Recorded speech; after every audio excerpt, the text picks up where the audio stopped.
Revelations are much better because you're just drawing into more removal to keep killing their guys. So we're going to see Joe Bass taking at least one mulligan here, as Lutzi looks like he's happy in keeping his 7. And again, you see that Lutzi does have a draw, much like Ken Yeo did have yesterday. Yeah. So he does have one draw in the Swiss, and yeah, so basically he's fighting his way, just like Ken Yeo did, trying to fight his way up to the 8th seed. Oh no, it looks like Joe's actually going down to 5 cards. Yikes. Yeah, that's something to make things harder. The reason the Reanimator deck actually has a pretty decent matchup against Control is because it's like cards like Unburial Rites. It has a lot of 2-for-1s, Grizzly Salvage. It actually generates enough card advantage that Brenden Lutzi has trouble dealing with all of it because all his removal is 1-for-1. When you're starting down 2 cards, it's hard to generate enough card advantage for that to work. So Lutzi's going to be on the play. He plays a Hallowed Fountain. Bass plays a Godless Shrine. We are underway here in round number 9, the final round of the Swiss. It's going to be a lot of draw, go, play your land action. Players are going to draw a decent amount of cards, as you're going to see the first extra card drawn here by Lutzi via Think Twice. And I think these games are going to take a little while here because Joe is not like your traditional reanimation deck with acidic slimes and all that good stuff. Right, no, Joe, if you haven't been with us or just joining us today, Joe is playing essentially a Junk Rights deck that's playing a 4th color. It's playing red, and it's playing red for Boros Reckoner and for Sire of Insanity. And in doing that, and also Faithless Looting, and what it's taken out of a typical junk deck, it does not have mana creatures, it does not have Restoration Angels. Syncopate going to take care of that Lingering Soul, so no flashback is going to be allowed here for Joe, as Lutzi is taking care of what I would say is kind of problem number 1. Yeah, so Lingering Soul is one of those cards which gives Reanimator that good edge here because, you know, it's more than one threat, but Brenden with a very good answer for it. Yeah. So Joe's going to cast a Faithless Looting here. You can draw 1, draw 2, draws 2 copies of Dragon Skull Summit. Yep. And plenty of cards to discard here. Right, looting actually card disadvantage the first time you play it, but it usually makes up for more than more than one card that it costs you because it puts such good things in the graveyard. Yeah. And now we're going to see a Think Twice here from Lutzi. Going to untap, going to draw, so just building a little bit of velocity as we go. Another Syncopate in his hand right now as well. There's a Desolate Lighthouse, and going to pass the turn back, so he is even going to be able to see more cards moving forward. Yeah. All Lutzi cares about is that, as much as possible, he wants to just be 1-for-1ing. So you have to think about things like, okay, flashback, think twice, +1 card. Yep. You know, Faithless Looting, -1 card. If you think about the matchup that way, that's the way the Control player's thinking about it. Yep. And just trying to save the counterspells for the relevant threats from Joe's deck. And then he, of course, he has that trump in Sphinx's Revelation +5 cards, which eventually happens. Not a bad trump. Not a bad trump. As you see Brendan's hand, you see a copy of Turn and Burn. There's also a copy of World Leader's Helix over there. So we look at Joe's deck list again. He's kind of a makeshift reanimation deck where Sire of Insanity kind of breaks games open. But this is something that we actually saw this morning and yesterday, Matthias, where Sire of Insanity, it resolving, not a big deal because these blue red control decks have such clean answers to it. Right, they have Turn Burn, they have War Leader's Helix. On top of that, does he have, those are the 2 big ones. He also has counter spells. Yeah. Already used 2 Syncopates, does have a Dissipate. It does actually have 2 Dissipates, excuse me. So plenty of ways to counter it. Lutzi activating a Desolate Lighthouse on instep, just, not actually card advantage, but just gives him the ability to 1-for-1 even more by giving him good card selection. Yep.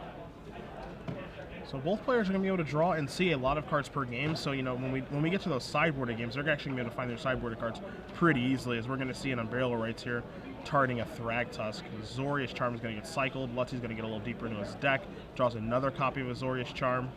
Yeah, he'll probably let that happen. Thragtusk, as long as Lutzi has a Revelation, he can... Thragtusk isn't something he has to get right away, but he has the perfect answer for Thragtusk, too. Yeah, Turn and Burn in the house. And again, we saw this from Ken yesterday. This is the card that really, I think, is going to turn things around for this deck. It's going to turn and burn things around for the Yes, deck. it is, because it is so clean, and this deck is going to get to 5 mana often enough that fusing this is not even out of the question. That's going to happen with regularity. So first it turns Thragtusk into a 0/1, no abilities, then it deals 2 to it, hits the graveyard, no 3/3, no strings. Yeah. It's nice to actually finally have a clean way to deal with Thragtusk, honestly. Yeah, I mean, the strength of Thragtusk has been there's no way to get rid of it without 2-for-1ing yourself. Yeah. I mean, sometimes it even feels like a 3-for-1 if you're the kind of deck where 5 life feels like a card. Yeah. So we're going to see some arranging of mana here from Joe. Looks like we might have a judge call situation here. We shall see. It looks like I think he's just going to concede the game. Yeah. What happened there? I think he might just be conceding the game because he doesn't think he can win game 1. But we'll find out for sure exactly what's going on in just a moment. Yeah. Apparently Joe drew a sideboard card that game. Okay. And he called a judge on himself and said as much. So. Right. To be fair, I think that game is certainly going in Lutzi's favor. If I'm Joe, I'm obviously disappointed that in a feature match like this, and match with top 8 implication that I drew a sideboard card, but maybe it's tempered by the fact that this game was looking pretty bad. Yeah, and the sideboard card that he drew was Olivia Voldaren, and one of it in his sideboard that he forgot to sideboard out. He told the judge, he said, "Hey, I drew a card in my sideboard. That means I lose, so I'll just sideboard up." Yeah, this is the second time we've seen this on camera this weekend. What are the strategies that players typically can do to avoid this? The way that I sideboard is I always sideboard, like when I de-sideboard, I organize my sideboard the same way, the same 15 cards in the same order. I have this thing about me where I organize things alphabetically. Okay. Just to make sure that I don't make the mistake. So when I'm looking at my sideboard during tournament, I'm looking at it the same way every single time. You very quickly recognize what it's supposed to be. Yes. Additionally, when I do that, when I sideboard cards in and out, the deck protector in the middle, when I sideboard cards out from my main deck, I put them in the front of the deck protector, and the cards that are normally in my sideboard I put behind the deck protector. So I try to make it pretty clear that what cards are going where and where and make sure that I just don't run into a mistake like that. Yeah. I also look at my sideboard before I present my deck every time. Every game I count my sideboard, make sure it's 15, make sure it's the right 15. Yeah. I've also seen some players, especially if that doesn't work for them, what they do is that they leave their sideboard unsleeved and they switch which card in the sleeve. It's very hard to not present a 60 card deck if you only have 60 sleeved cards. Yes. Now, I don't prefer the de-sleeve approach just because I feel like it's kind of tedious to have to sleeve and unsleeve, and it's just not something I want to worry about during a match, especially if we get in a time situation where it's I don't have the 60 seconds to sleeve and de-sleeve this card and play really quickly. But I do have a method in place. So I think it's pretty important for every player to have a method in place to make sure that they can avoid making a mistake like that, because it's just a game-losing mistake. That's interesting enough. While on the subject of sideboarding, there is a slight, in the rules change coming up in the middle of July, there actually is a slight change to the sideboarding rules. Yeah, so the sideboarding rules that's changed now is if you present a deck that is over the 60 card minimum, so if you're down to 60, if it's 62-13, that's fine now, or you can present all 75. Well, right now, if you have a 62-card main deck, your sideboard still has to be 0 or 15. Those Correct. are the only acceptable sizes for a sideboard. But that will be changed as of in mid-July. It's not changed yet. Yes, that is correct. And so the new change will be essentially that your main deck can have as many cards as you want. Yep. Your sideboard can have anywhere between 0 and 15 cards. Yep. It's fine. I always felt that was a little artificial. I was like, why can't I have a 10-card sideboard if I want to? Why would I, right? 5 cards. Might as well take the 5 cards, yeah. But you can have anywhere between the two, and you may make your deck larger during sideboarding if you choose to do so. Yeah, which is something I like, and also it's something that, it was weird that you could do it in limited but couldn't do it in constructed. Right. That was illegal playing limited to sideboard up, and the reason that happened is we saw decks like Dampened Thought in Kamigawa block and other milling decks. In a lot of junk. Yeah, you just board in junk and lands. So here's the question. So if I'm playing, so people at home get this right. So if I'm playing a 60-card deck, 15-card sideboard, and I want to present for game 2 a 65-card deck, that is cool. Right? That is cool as of July. As of July. Now, in July, say I'm playing a 62-card deck and a 15-card sideboard, and game 2 I want to present a 60-card deck. That is not cool. Now, why is that not okay? Because your sideboard it can't be above 15 cards. Okay. As far I could be incorrect about that, No, but I don't think I am. You cannot. I know you're exactly right. Yeah, the maximum is 15. Right. So you can't have 17 and bring your deck down to 60. Okay, so as long as your sideboard as long as you don't have more than 15 cards sitting in that deck box and you present your deck, you should be okay. But if you put a 16th one in there and you present, that's going to be an issue. Bum, bum, bum. And it's a good change overall. It's a change that, makes it so you avoid game losses and stuff like that, so. Yeah, and the players apparently, they agreed that Joe was probably going to lose anyway. Yeah. Yeah, it looked like Lutzi had full control of that game. He was seeing a lot of cards. It takes his deck a little while to win, but he would have gotten there eventually. I hadn't seen the revelation yet, so it's not a done deal. But as soon as you see that revelation for 6 come out, then that's pretty much the game. Yeah, we hadn't seen everyone's best friend Aetherling yet either, but that'll probably show up to the party soon enough, as we're going to see a stomping ground here from Joe coming to play on tap. I got a feeling we might see a Faithless Looting on turn 1. We do. So Cavernous Souls and Grizzly Salvage are the cards drawn. Yeah, it looks like he has a Boros Reckoner and Unburial Rights, I believe. He's discarded Lingering Souls, so kind of generating that sense, Faithless Looting is -1 card, but kind of +1 card because he discarded a Lingering Souls off it. Temple Guardian you can play untapped. We're going to see a mulch. Yes, we are. 4 cards here, Unburial Rights, Godless Shrine, Sunpetal Grove, and Faithless Looting. 2 cards, 2 lands and 2 cards with flashback. I think that just shows how much virtual card advantage Joe gets in this matchup. Pretty good mulch there, too. Yeah, all 4 cards live. Sire of Insanity the draw. Going to try to set that up. He's going to play Sunpetal Grove and Flashback Faithless Looting, so he just wants to get deeper into his deck. Yeah, so interestingly, he goes with flashing back Faithless Looting over playing Boros Reckoner, which he had in his hand there, and it looks like he didn't even have to think about that play. He just knew that this was the right thing to do. Yeah. So I actually want to talk a little bit about that play. So most people say if you have a 3-drop, you're supposed to play the 3-drop. Why would he not make the 3 there? I think, so playing Boros Reckoner there is an easy play to make, and you're going to see another mulch here. So Angel of Serenity, Rootbound Crag, Harvest Pyre, and Dragon Skull Summit. Playing the 3-drop is an easy play to make. You're going to use all of your mana. You're going to get a clock on the board. It's a pretty good 3. Yeah, I mean, that clock is pretty irrelevant against Lutzi's deck. His deck is easily able to take care of a Boros Reckoner. The big thing here is I think that Joe is just trying to set up a Sire of Insanity. That's just the only thing that he cares about. So if the Boros Reckoner is so not relevant, why is it still in the deck right now? I think kind of as a decoy, honestly. Maybe that draws out a Turn and Burn, maybe that draws out a War Leader's Helix, and that's one less of those that Lutzi will have access to take care of that backbreaking Sire of Insanity. Because if Sire of Insanity resolves and the trigger actually does resolve and it's still in play, nothing else matters. Yeah, the game is over. We saw there a Grizzly Salvage from Joe. Yeah. Hitting all lands, it looked like. All right, so there goes Godless Shrine. There goes Stomping Ground. And he is really just only building up to those high drops, isn't he? He has just the Sire and the Angel of Serenity. Seem to be all that Joe cares about resolving. Flashback, Lingering Souls. I mean, you can definitely tell the way he's playing. It seems like it's very clear that he has a game plan. Yeah, he's done this before. Looks like Searing Spirit goes upstairs. Is that what happens not at there? a Lingering Souls. I think it goes upstairs. Brenden possibly wanting to play a Think Twice at some point here, so he just wants to get that out of his hand so he doesn't have to discard. I think Brenden actually just drew a Terminus for the turn and did not miracle it. I think he drew his card so fast that he just made a bit of an error there. Well, what have you Terminus if do you even want to miracle it here? It's only 2 1/1s. I would rather Terminus away 2 1/1s, especially when I don't think he has more Lingering Souls in his graveyard. It's just 1 mana. I don't want to pay 6 for it, and I'm willing to trade my Terminus for your 2 guys. You're very worried that if drawing it, you're just never going to cast the thing? Yeah. I certainly don't want to tap 6 mana to cast it. Well, probably not. I mean, yeah, that's pretty bad. If you tap 6 mana to cast it, you're just opening yourself up to just getting sired then. Yeah.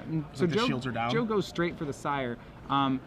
A little aggressive. I mean, he can't imagine that this is actually, it's very low probability that this is actually going to work, and it does. Yeah. Just kidding. All right. I stand corrected. Brenden, despite having many answers to Sire in his deck, none in his hand. Yeah. Oh, hey, Dissipate. Yeah. Discard.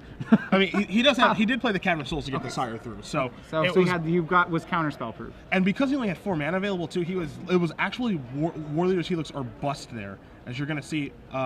Turn burn. Was there a turn burn in Brendan's hand? There was no turn burn in his hand, but he only had 4 lands untapped, so even turn burn diffusing it would not matter. It was actually just on a 2-outer to take care of it. What he can do is he can turn it during the main phase, untap, and then verdict it. Oh, okay, sure, because it loses the text. Yeah, it loses the text. So I mean, not exactly the most elegant way of dealing with it, but turn burn still a fair answer. Yeah, what can't turn burn do? It does actual everything. But Joe Bass does flashback Umbrella Rights, gets back Angel of Serenity, puts some cards underneath that, while Lutzi has no cards in his hand, drawing very thin, and we're moving on to a 3rd game. And you can definitely tell there, Matthias, as you said, Joe had a game plan. Joe knows what he's doing in this matchup. At least from here, someone who hasn't played much with the Reanimator deck, when I see that turn 3 and I see a Faithless Looting, Flashback, and a Boros Reckoner, maybe I play the same thing he does, but I certainly don't play it as fast as he does. I have to sit there and think for a little bit. Yep. Joe, completely on autopilot, just all right, I'm going to resolve the Sire, I'm going to Cavern it, and then I'm going to win that way.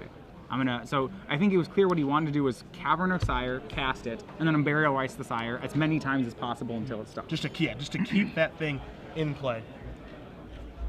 So we take a look at the sideboard here because we did not get to do that in between the last game. But Lutzi's going to be on the play this game. He has 3 clones, an Aether Lane, 2 Pillar Flame, 2 Renounce the Guilds, 2 Terminus, a Detention Sphere, 2 Negates, a Turn and Burn, and a Counterflux. What you see in his sideboard are a lot of answers to Sire of Insanity. two more Renounce the Guilds, or excuse me, 2 Renounce the Guilds and an additional Turn and Burn. So that gives him up to 7 ways to deal with a Sire of Insanity after sideboard. Right. So if he didn't have those cards in, I think he probably does now. Yeah. Interesting enough, Renounce the Guilds is not a particularly strong card in this matchup, but I'm wondering, do you board it in anyway just because of how good Sire is? Yeah, what lengths will you go to make sure that Sire of Insanity's ability does not resolve? The only other multicolored permanent in Joe Basso's deck is Boros Reckoner, and Brenden has more than enough ways to answer a Reckoner. And not only that, but you saw that Joe had no interest in actually casting Reckoner on turn 3, so how important is that card in this matchup? Even? Right, so yes, you have a live target of a card that your opponent doesn't even think matters. Yeah. So I think that, maybe he doesn't bring in both the Renounce the Guilds, but I think maybe he'll bring in one just to have an additional out. Maybe a thought is, I don't need 7 ways to take care of Sire of Insanity, but I probably need 6. Maybe that's his thought process. Right. So on Joe's side, he has a second Sire of Insanity, which could certainly come in. He also plays 2 Slaughter Games, which this is the one matchup where you do like Slaughter Games. Sphinx's Revelation is such a big deal for this blue-white-red control deck. I mean, I'm kind of interested in naming Turn Burn with that card. Which is... first naming Turn Burn, then naming War Leader Sealers, then playing Sire. Yeah, then playing Sire and say, I don't think there's any ways for you to stop this. And that sounds radical and crazy, but it's not that crazy. Yeah, but I don't think that's that crazy, honestly. Yeah, I mean, if you have that Sire draw, which you're setting up for, like Joe is doing, it's a pretty reasonable thing to do. That said, there's the safe plays to hit Revelation first. Yeah. It's definitely radical. I'm bringing up more in jest, but I mean, would I be surprised to see something like that happen and be effective? I don't think so, but I would be a little bit wild. I mean, Brenden Lutzi has some defenses against Sire of Insanity, one of them being if he just resolves Assemble the Legion first, then he can not care about Sire. Yeah, that's definitely true. We see both players. I think we're looking at opening hands here. Yeah, it looks to be the way. And Joe's going to take a mulligan. And we'll see if Lutzi's going to keep. It looks like he is. He's on the play, keeping. Yeah, if Joe's mulliganing, that means Lutzi has kept, since he's on the play of the game. So again, Joe's deck is a deck that does mulligan pretty well because he does have Mulch and Grizzly Salvage and Faithless Looting. So even though Faithless Looting is card disadvantage, but it's a deck that does mulligan quite well, and he has plenty of cards he wants to discard. And it's only card disadvantage in the theoretical sense of, okay, you're actually down a card when you play it. The amount of value it gets out of it, like I said, almost always replaces what it's doing. Yeah, absolutely. But I mean, we saw there that Joe knows exactly what his game plan is in this matchup. It's to get the Sire of Insanity. It's to get the Angel of Serenity. Those are the only cards that matter. The nice thing here as well is that Joe likely knows that there's no graveyard removal to have to worry about. Not even a card like Purify the Grave. Nothing crazy like Rest in Peace. There is one Purify. No, that's in Joe's sideboard. Just kidding. That's in Joe's. I do find it interesting that Brenden doesn't have Rest in Peace. A lot of times these white control decks, these Revelation decks play a Rest in Peace because looping Angel of Serenities is one of the ways that you can beat them in the late game. Sulphur Falls pass. As we see, Joe, does he have a second land? Uh-oh. He has a Godless Shrine. It looks like he's going to loot first. He does have a Slaughter Games in his hand. It's going to be interesting to see what he chooses to slaughter if he makes it up to the mana to do so.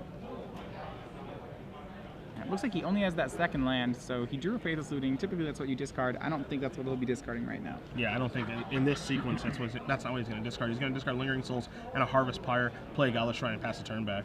Yeah, so interesting. He had a Reckoner in his hand and the Harvest Pyre in his hand. He has very little interest in that combo. It seems that when Joe plays it, he has interest in almost nothing but Sires. Yeah. Joe going to draw a card here. What does he draw? Temple Guard. Okay. Land was important there, I think. Faithless Looting. See Grizzly Salvage, Sun Petal Grove. All right, so he's got the engine online now because he got the mana. Yep, he has the mana. He gets to play. He actually has enough. He's discarding Temple Garden. Yeah. Best turn back, flashback thing twice here from Brenden. Gonna draw a card for his turn, and he does have a 4th turn play in the form of Jace Architect of Thought. The big question is he willing to pull the trigger on that? Yeah, so I mean, he has to expect that Joe's going to Grizzly Salvage here. Joe opted not to flashback Lingering Souls, despite having black-green up.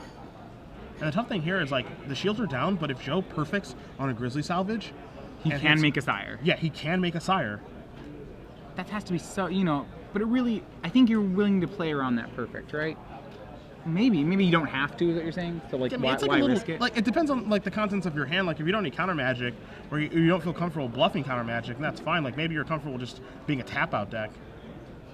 There's a turn burn and then a helix and land, and Brenden values the turn burn enough that he's just going to take it. Perhaps he just doesn't need more lands. Turn burn does answer Thragtusk in addition to Sire. All right, so there's your Grizzly Salvage, and it's not a perfect one. You see Dragon Skull Summit, Slaughter Games, Mulch, Thragtusk, and Faithless Looting. So Thragtusk is going to go to the grip. Bass is going to untap. He's going to draw. It's an Unburial Rights. Yeah, so the other value you got there is getting another looting in the graveyard. Here's and a Slaughter Games. I have to think it's naming. It could be naming Turn Burn, which would be hilarious, or it could be naming Sphinx's Revelation. Yeah. Which I think is what it does. We'll see what he named, and he did name Sphinx's Revelation and caught one in his hand. I mean, that's 90% of the time the correct name. Yeah. You know, there are certain board situations where, you know, maybe you gave an opponent a pile off Jace where you know he has doubles of a card. Yep. Maybe you have a second Slaughter Games, but Revelation, almost always the first name. Yep. So we see Turn and Burn, Hollowed Fountain, Jace Architect of Thought, Clone, Glacial Fortress in the hand there for Lutzi. Slaughter Game's going to resolve. Joe's going to go through the deck.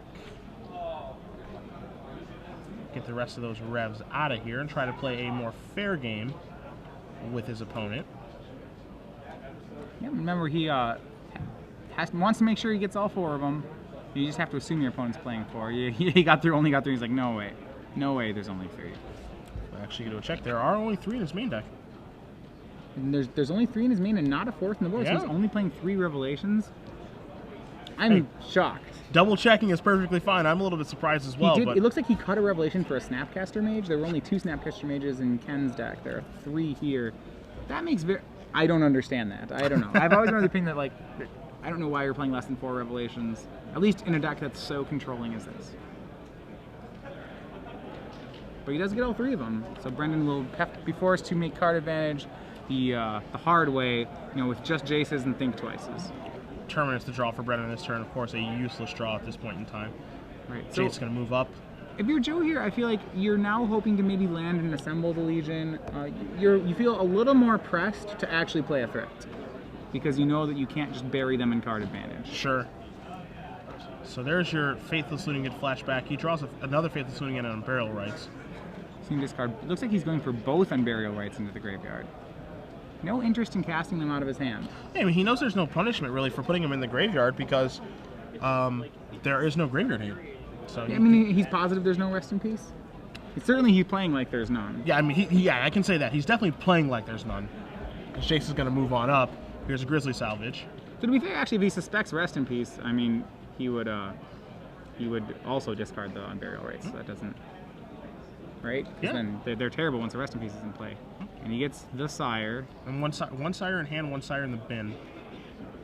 And have just a lot of insane plays. So you see Joe looking at Hand of Angel Serenity, Thragtusk, Siren Sanity, Faithless Looting. What to do, what to do. So he doesn't have the 6th land, does he? So he can't actually cast the Sire out of his hand? Does not look like he has a 6th land right now. What's really nice about having the Reanimation spell out of the graveyard and the Sire in the graveyard is that it plays around Dissipate and Syncopate really well. You know, that Sire cannot get exiled. Brendan's going to actually just have to counter every single Unburial Rights on a Sire, by either with a counter spell or a removal spell. So let's see what avenue Joe wants to take here. Does he want to flashback Unburial Rights? Does he want to maybe just cast a Thragtusk? But that will die to Turn Burn. But is he okay with that dying to Turn Burn? I think so. I mean, Turn Burn is one of... because that gets 1 answer to Sire out of Brendan's hand. And Thragtusk resolves. Let's see, with a clone in his own hand, may just choose to clone the Thragtusk. Dangerous. So, that's very dangerous. At this point, tapping out at all is dangerous for Brenden. Oh, Terminus! Pretty decent one. Still has a 3/3 to deal with, Yep. but lets him answer the Thragtusk without a mana investment. Otherwise, what Brenden has to do is that he has to take hits off Thragtusk and then kill it on end step so that he leaves up enough mana for the potential Sire. Yeah. And Jace's going to go down. We're going to show you a Snapcaster Mage, a Terminus, and a Syncopate. No way that Joe can... Well, let's see, there's not a counterspell in Lutzi's graveyard yet, so Snapcaster not really a card yet. Joe has to Joe probably suspects there's some sort of counter magic in Brenden's hand, so that there's probably just 2 counter spells in this pile. Certainly needs to make sure he separates the Syncopate and Snapcaster. I think, yeah, I would agree with that for sure. Maybe we see the old 3-0 split. I think I can't lose. How about this split? Alright, so we see Terminus on one side and Syncopate Terminus going on the bottom, Snapcaster on the other side. There's a Hollow Fountain, then pass turn.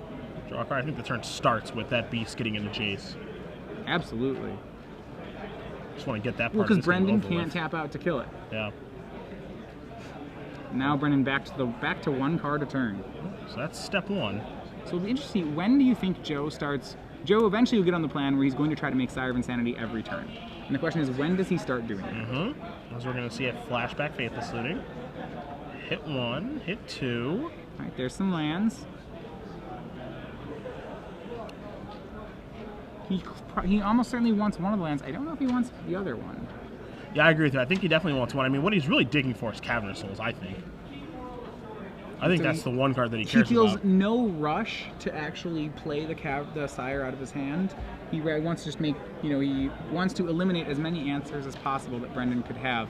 I'm not sure he needs to Cavern it, just for the fact that, so say Brenden has a counterspell, right? Sure. The counterspell, so maybe the Sire from his hand isn't counterable, but Brenden probably has another way to answer that Sire. And then when he starts flashing back on Burial Rites on Sires, those are going to be counterable. So if Brenden has a counterspell, it's going to get a Sire no matter what happens. Sure. So I don't feel it's really relevant whether or not he caverns this first Sire out of his hand. The counterspell is going to get one.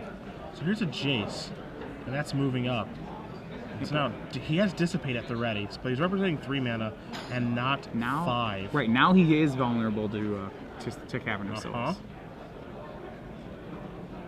And fortunately for Brenden Lutzi, I don't believe Joe has the Cavern. It's not there yet. He's going to start here with the beast getting into Jace. And how sick would that be if Joe just had the Cavern the whole time and was sandbagging for this point? It would be pretty good. It would be masterfully played, I would say. Faithless Looting on the flashback. So let's see 2 new ones. Hit 1, hit 2. Stomping Ground and Angel's Serenity. When is he going to start flashing back these Burial Rites? That's the big question right now. Yeah, I mean, I like how patient he's being with it. Is there a point at which the one worry he has to have is if he waits too long on the Sire play and Brenden finds Assemble the Legion, then it stops working. Yep, I agree with you there. He's Unburial Rites targeting. Probably Sire, doesn't matter. And he definitely knew that Dissipate was a thing that's going to happen. So that's what I mean by, I don't care about the Cavern. See, the Dissipate killed a Sire there. Yeah. There's at least one more, I believe one more Unburial Rites in the yard, and then 1 Sire in hand. So at least 1 more Unburial Rites. So he's going to need answers to 2 more Sires. Yeah. Or just he needs to find an Etherling or even a Tameo would work. The Tameo, the Etherling, or the Assemble the Legion. Yeah. Needs a way to finish it out, basically. The one danger about turning on that Dissipate is now that you let him Dissipate there, he did give Brenden a Snapcaster Mage, so he has turned on another answer. It may be one of those situations where he wants... I guess there's no real... if he goes for 2 Unburial Rites in the same turn, then both the counterspells can't happen. It's still probably the Snapcaster is going to be a counterspell. It's pretty hard to set up a situation where it's not. Sure. So we're going to see another Faithless Looting here. We'll see what cards are going to be discarded. Boros Reckoner and it looks like Angel's Serenity, or Boros Reckoner and Blood Crypt, excuse me, were the cards that were drawn off of that Faithless Looting. So let's see what Joe wants to do. He may discard here. both. Those are cards that he has previously not shown much interest in. It's kind of scary too right now, right? We don't have a good count on how many cards Joe has left in his deck, but he is breezing through his deck. And I don't want to say that decking is... I mean, excuse me, I will actually say that decking is a realistic possibility here. Yeah, Joe can always stop casting these things. And I think Brenden has no way to mill him. I think it's unlikely, but I don't think it's impossible. I feel like, having played Frights before, which essentially this has the whole Frights engine, if their deck has something like a Jace Memory Adept, it's obviously terrifying. you sometimes do mill your whole deck, but you're not losing because you milled your whole deck. You're losing because they actually answered all your unburial rights. So you have to keep track of, you know, how many things are actually left in my deck. You have to have that tally going on in your head because sometimes they can answer all of them. So no dissipate. Or, excuse me, no Snapcaster plus dissipate on the Boros Reckoner. Additionally, no removal spell either of the turn and burners. We're going to see a Jace Memory Deck reveal 3 lands, which is pretty irrelevant. Yep, and the Jace suicided to essentially draw a land. Yep. Brenden makes that play because that's the last time he'll get to -2 a Jace. And the verdict is in. Yep.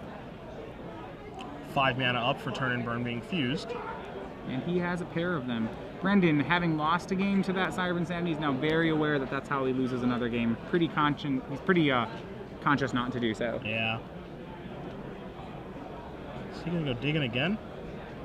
I'm wondering, has Joe given him too much time to sculpt the perfect hand here? I mean, I don't think he's got enough time to... I don't think he's had the ability to sculpt, is the thing.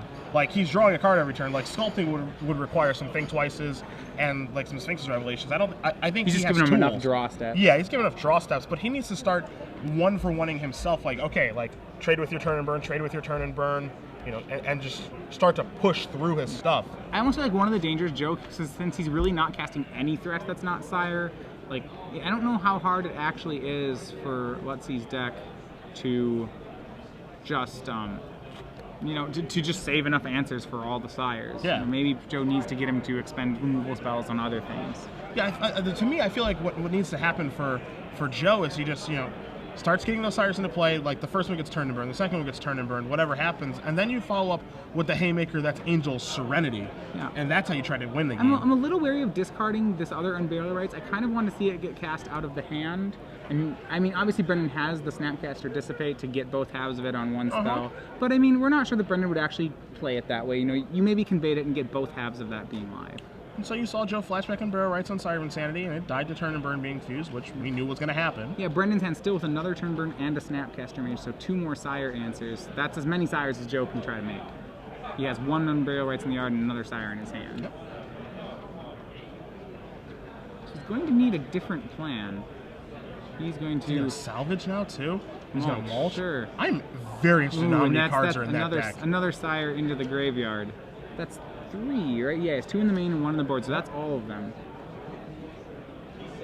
Well, and it's not how many cards are left, you know, it's just like how many relevant spells are left. Okay, so we count the relevant spells, all the Sires have been milled.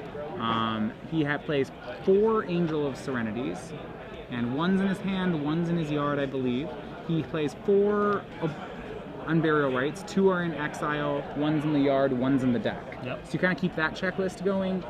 And those are all the tools he has left to make a threat. And so he has to try to come up with a situation where Brenden can't answer them.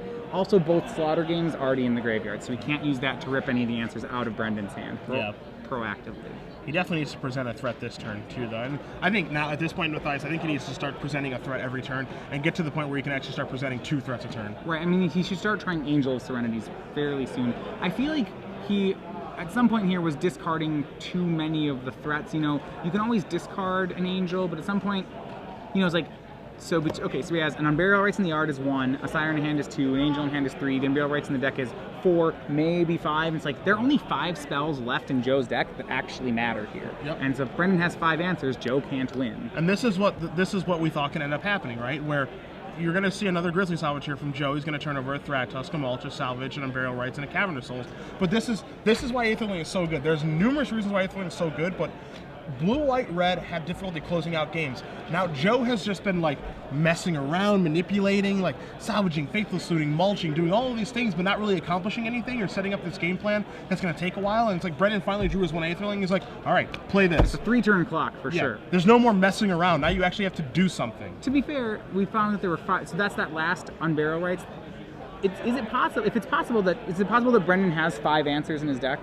To like to monsters essentially in his hand right now. Like, if he could do 5 answers, then this Aetherling actually doesn't matter. You know, Brenden has just already won the game if he's holding them. Sure. I don't think he does have 5, but so now the thing is the Aetherling's a 3-turn clock. What that means is Joe no longer has 5 Haymakers. He now has, well, you'd say 3, but Brenden can actually let Sire resolve. Yeah, that's the thing. Now, like his Sire of Insanity game plan, it's like go for it. Like, that resolves Sire versus... Sure, we'll both discard our hands. Yeah, we'll both discard our hands, and it's like, yes, you can like make some Thragtusk, but Aetherling can get in for 8 because he has so many lands, untap, block, kill Thragtusk, yeah, block, swing kill 8. Thragtusk. Yeah, it can just do all of these things. Right. Now, we've seen before, Aetherling, one of those cards, and what I've been saying, if that card should never touch the graveyard if you're playing control correctly. Yes. Maybe if you're playing a control mirror and they have a lot of counter spells and you hit the graveyard that way, I'll allow it. But if it once it touches the table, it should not be hitting the graveyard. Yeah. Now here's Cavernous Souls. Here's 4 mana. Here's some Barrow Rights being flashed back. All right. Sure. Let's see what Brenden will say. All right. Let's see what you're going for. I would imagine that he's going to go for Angels instead at this point. Let's just Snapcaster Dissipate. Yep. All right. And the Cavern Souls named a demon to cavern up the one Sire left in his hand. Yep. Library of 10 cards now. Now, Yeah. again, I agree with you that it doesn't matter that much, maybe as much as I thought it did, but it's not irrelevant. More what matters is the library is at 0 relevant spells. Yeah. I think it has 2 Angels left in it, and I don't think it has anything else relevant. But I don't even know how relevant Angel is now. No, I'm being generous when I say relevant. Yeah. You know, I guess I could count Lingering Souls as relevant, but I don't think it is. Yeah, I don't think that's relevant at all. Aetherling is really good at making things irrelevant. Is there a chance that he can Reckoner Harvest Pyre here? Maybe if he's left enough copies of that in, and I don't know what numbers he's left in, that still might be in his deck. He drew a Reckoner. We saw him mill 1 Harvest Pyre. If he's kept the second one, then there's another relevant card in his deck. That's true. But that is about it, and he is taking a beating every turn. He only took 4 that turn, is that right? Yeah, he didn't pump at all. Okay. Still very worried about Sire. Maybe more than he needs to be, I'm not sure. That's a scary card. Sure, so Sire and Joe Bass is going to make that 4th land so he can unbarrel Rights the Sire if Brenden has the removal spell for it. Remember, Brenden has to remove it during the main phase, so Joe can actually make 2 Sire of Insanities. Yep. So here's Syncopate for 1. And now here's Turn Burn for the Sire. So. Alright, all the Sires dealt with. And I'm not sure what that Unburial Rights was targeting. Maybe it was another Sire. I mean, something that was relevant enough that it's got Syncopated. Right. And now we're going to see a draw. There's a Sulphur Falls. You want to put every land into play when you have Aetherling. And now we see a Terminus and a Clone in the hand. And what we can actually end up seeing now, Matthias, is now we can see Clone on Aetherling. And I think that's completely reasonable. Maybe even Clone on Thragtusk. Both are pretty good. I mean, in theory, the Aetherling should never die, so you don't need 2 of them. Yeah, and I don't see why he needs anything but Aetherling, truthfully. Because you mean you just want more untapped blue sources? Yeah, I mean you just clone the Aetherling and then it can just block the Thragtusk and phase out I think and never deals if damage. Joe's hand, and I don't think it can be based on the graveyard, but Joe's hand is all Thragtusks, Joe could race the Aetherling. I know that's not what it is and that's not happening. But that'd be a reason why maybe if you cloned a Thragtusk, that probably takes away that out. I suppose, you got to be thinking in these doomsday scenarios when you're playing control. Sure. You know, like what if all he has is more Thragtusk? Then this race might not work. Better cover my outs. Yeah, you know? that's completely fair. I mean, you see Joe's at 14 right now. Like, he's at 14. Right, we're winning the race. Yeah, Aetherling's attack for 8. You make them both unblockable. You pump them. That's 16 damage. Right, Joe without instant speed removal. That is lethal next turn. Yeah. There should be enough blue here that he can save both Aetherlings, as it looks like Clone has copied the Aetherling. Yeah. So unless Joe has like a Harvest Pyre right now, I'm not sure that he can win. Yeah, he has to Harvest Pyre Reckoner. That's, I think, his only out here. But granted, I think it is an out. So here's Angel Serenity. That's not going to matter. Sure, Angel Serenity resolves. Yeah. Flicker my guys. I mean, he can even... Now, does he have to be careful which order he flickers them in? Well, he flickers he gets them to in choose then, which order they come back. Yeah, because he gets to choose the order that they come back. Yeah. Okay, so he will get 2 Aetherlings. Yeah, if Joe Bass, interestingly enough, if he had the Harvest Pyre, Yeah, he concedes the game. Yeah. All right, so Brenden Lutzi at 7-1-1 gets that last spot in the top 8. Once again, we have that blue-white control deck sneaking in as the 8th seed. Yeah, and this is the thing with Blue-White Red, and this is the point we've been kind of harping on with Aetherling and why people are going to make the transition to that card, because old Blue-White Red decks, it took them so long to close out games Like that's why Jerry Thompson at the Pro Tour that he top 8'd in Montreal, he had to go towards the Boros Reckoner Harvest Pirate kill because closing out a game was actually difficult. Aetherling doesn't let you mess around. Like Joe was sitting there messing around, seeing a million cards, and then Brenden just finally just drew an Aetherling, and it's just like, oh no, I actually have to like actually do something now. There's so many resilient threats and so many threats that require very specific answers that oftentimes you get these situations where you control the board and you could still lose them. You know, like for example, take Sire of Insanity. Okay, I can counter it. You know, it has a 4 toughness, so some of your kill spells don't work on it. You need to have an instant speed answer because it has this annoying end step trigger. Like, alright, so that's one guy that's hard to answer. Angel of Serenity, you know, can't be answered by a 4 damage spell, rebuys things from the graveyard. So it's like all these threats that people play have so many different facets to them that even when you try your best, sometimes you don't have the right answer. So being able to just at some point say, I don't